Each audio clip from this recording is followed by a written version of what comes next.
Decide what you are willing to exchange for it, establish your priorities and go to the work. क्या है इसका meaning? साथियों, meaning बहुत स्पष्ट है अगर हम इसको समझते हैं तो। व्हाट यू वांट, आप चाहते क्या हैं। Decide what you are willing to exchange for it.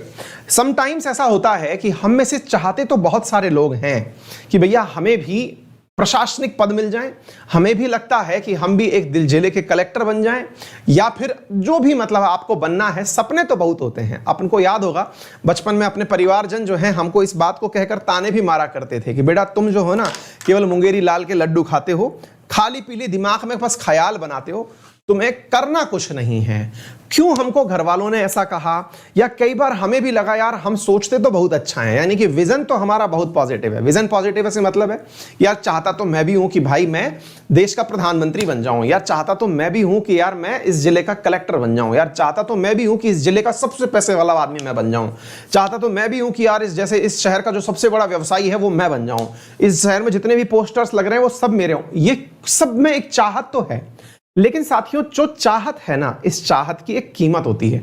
कीमत हमेशा मूल्य में अदा नहीं की जाती, वो मेहनत में अदा की जाती है। आपको लगता होगा कोई वस्तु के रूप में अगर परचेज की जाने वाली चीज हो तो शायद आप उसे मूल्य अदा करके प्राप्त कर लें, लेकिन यदि आप कोई वस्तु की जगह पर अगर कोई पद या फिर कोई अपने लाइफ में अचीवमेंट करने निकले हैं तो उसकी एक कीमत होती है। हम में से बहुत सारे लोग ख्याली पुलाव तो बहुत अच्छा बना लेते हैं, हम लोग सोच तो लेते हैं कि इस बार तो भैया टॉप करना है, लेकिन क्या हमारे पास उसका रोड मैप है?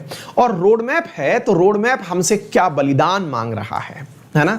बलिदान मांगता है आपका जो भी लक्ष्य है, और वो बलिदान सामान्यतया विद्यार्थी जीवन में साथियों शायद पैसा नहीं है, शायद वो बलिदान के रूप में आप लोगों का मतलब जो कहते हैं ना सुख सुविधाएं नहीं है। असल में जो मेहनत है ना साथियों वो ये है कि आपने कितनी अपनी प्राथमिकताओं को कैंसिल किया। जैसे हो सकता है कि आपका लक्ष्य इतना महान हो कि आपको लक्ष्य की प्राप्ति के दौरान अपने परिवारजनों के, इवन हो सकता है कि आपको अपने रियल भाई की शादी में भी जाने से आपका लक्ष्य रोक ले। हो सकता है कि आपका एग्जाम इतनी बड़ी प्राथमिकता बन जाए, क्योंकि ultimately it is all about your priorities, और जब आपकी प्रायोरिटीज उच्च होंगी तो वो सेक्रीफाइस मांगेंगी, और सेक्रीफाइस में वो चीज मांगती है कि भाई आप अपने इस लक्ष्य से बने रहने के लिए अगर 2 दिन का आपने अवकाश ले लिया तो ये क्या नुकसान करेगा।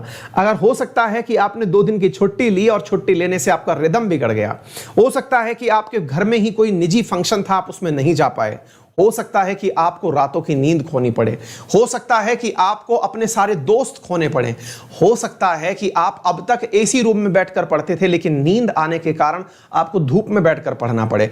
बहुत सारी चीजें संभव हैं, लेकिन लक्ष्य जब आपकी प्रधानता होगा तो वो आपकी अन्य प्राथमिकताओं को साइड बाय साइड करता चला जाएगा। तो निर्धारित करिए कि लक्ष्य के समय पर आप किस किस चीज की आहुति देने को तैयार हैं, आपके बलिदान में कौन सी चीज की प्राथमिकता है।